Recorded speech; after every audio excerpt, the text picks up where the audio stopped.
magandang pag-usapan po, ano? Ito hong isinuwalat po ngayon ni dating Security Advisor at kasalukuyang senatorial candidate Norberto Gonzales, ano pa, na? Patungkol po mga kabida, ito sa sinasabi po niyang meron na daw mga grupo, ano, na naghahanda ngayon para ho isampa po itong impeachment case, ano po, o complaint laban po kay Pangulong Ferdinand Bongbong Marcos dyan ho sa Kamara de Representante, ano po. Okay? Sa kanya hong pag-ikot, okay, sabi po ni Gonzales, yun yung mga nakuha po niyang impormasyon na yung mga tao daw ay medyo alanganin na po, ano, sa kasalukuyang administrasyon. May panahon na raw na baka magpalit na raw ng gobyerno, ano po, no? O namumuno sa ating bansa, mga kabida. Pakinggan muna natin ito pong balita ng SMNI kasi exclusive interview po ito kay Gonzales po, mga kabida, at saka magre-react po tayo, ano? Okay, narito po. Inihag ngayon ng senatorial candidate na si Norberto Gonzales na may mga grupo nang naghahanda para isampang impeachment case laban kay Pangulong Bongbong Marcos Jr. Samantalang sinabi rin ni Gonzales na maaaring tumayong broker si Senator Amy Marcos para palitan ng Pangulo sa puwesto. Si Almar Forzuelo sa detalye. Nababalita ako na marami naman talaga nagpaplano na file ng impeachment si Pangulo pagbukas ng Kongreso. Ito ang sinabi ng dating kalihim ng Department of National Defense at ngayon senatorial candidate na si Norberto Gonzales sa eksklusibong panayam ng SMNI News. Ayon kay Gonzales, ang ideya ng pagpapalit sa Pangulo ay nagmumula mismo sa mga ordinaryong Pilipino na kanyang nakakausap sa pag-iikot sa Luzon, Visayas at Mindanao. Yung nangyayari sa lipunan natin ngayon, mayaman mahirap. Talagang gusto daw nila pagbabago. Malinaw nga raw ang gusto ng taong bayan at ito ang pagbabago sa takbo ng politika sa bansa. Anya, marami na ang dismayado sa mga politiko na tila walang nagagawang tama. Nakikita raw ng mga tao na walang tunay na pagbabago at paulit-ulit lang ang sistema. Dagdag pa ni Gonzales, hindi lang simpleng reforma ang hinahanap ng publiko. Gusto nilang maramdaman ang pagbabago ngayon na sa pananaw niya, ito ay nangangahulugan ng isang mas radikal na hakbang, ang pagpapalit ng gobyerno. Binigyan din ni Gonzales na mayroon ng grupo ng mga Pilipino na naghahanda ng impeachment case laban kay Pangulong Bongbong Marcos Jr. at naghihintay lamang ito ng isang mambabatas na magpapasa nito sa Kongreso. May ilang grupo na anyang naghahanda ng mga dokumento para sa isang impeachment case laban kay Pangulong Bongbong Marcos Jr. Gayunman, dahil raw mga ordinaryong mamayan lamang ang nasa likod nito, kinakailangan pa nila ng isang kongresistang pipirma bilang sponsor upang maging opisyal ang proseso ng impeachment. Samantala, tungkol naman sa hamon ng dating Chief Presidential Legal Counsel na si Attorney Salvador Panelo kay Senador Amy Marcos na sampahan ng impeachment ng kanyang kapatid na si Bongbong Marcos, ito ang naging sagot ni Gonzales. Ang nakikita ko lamang sa ngayon, kunyari yung kapatid niya si Senator Amy Marcos, maganda yan na kung siya ititindig at sabihin na handa akong kausapin. Nilinaw ni Gonzales na magandang hakbang kung tatayong broker si Senator Amy para sa isang panibagong eleksyon. Anya, bukod sa galit ng maraming Pilipino sa kasalukuyang administrasyon, patuloy rin ang pagbaba ng ratings ni BBM. Gusto ni Senator Amy Marcos na gawin niya, maganda yan. Na maging broker siya ng isang panibagong eleksyon para makuha ang mandato ng taong bayan kung sino talaga gusto nilang mamuno. Pwede niyang gawin yan.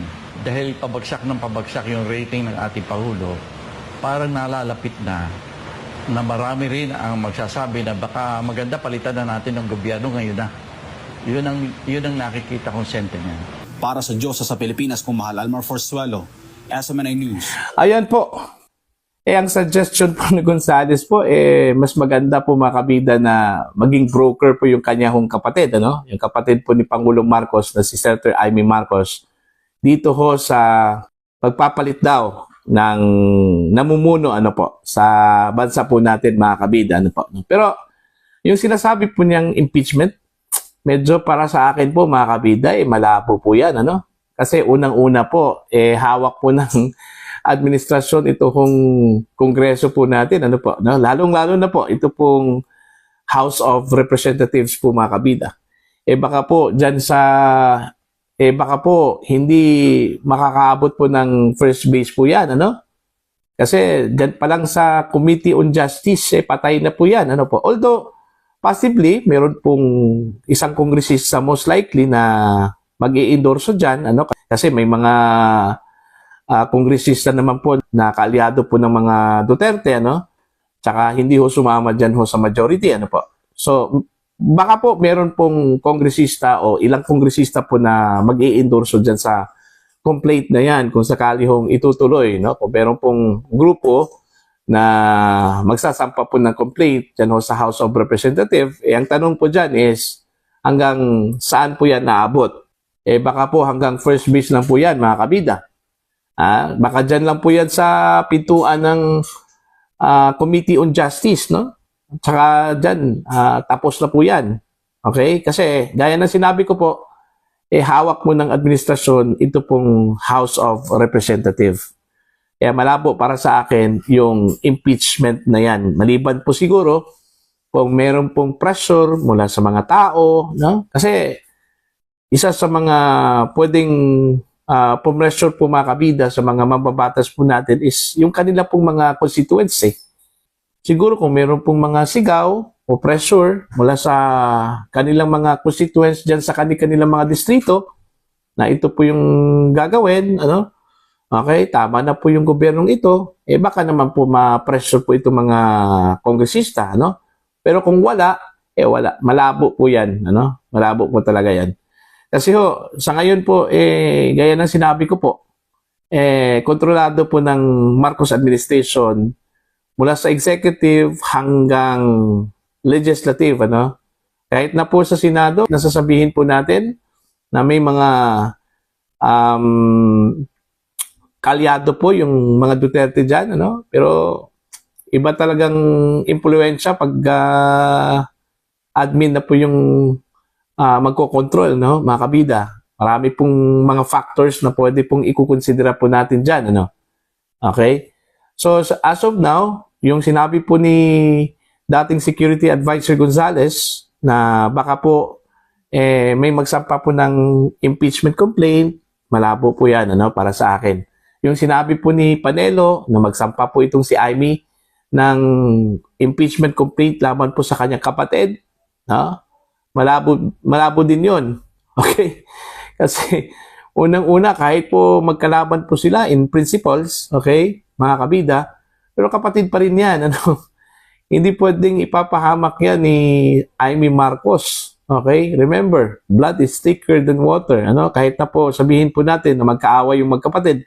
Okay? Pero pagdating dyan ho sa kapahamakan po mga kabida, wala. Malabo po yan mangyari. Ano? So, yun lang po. Ano?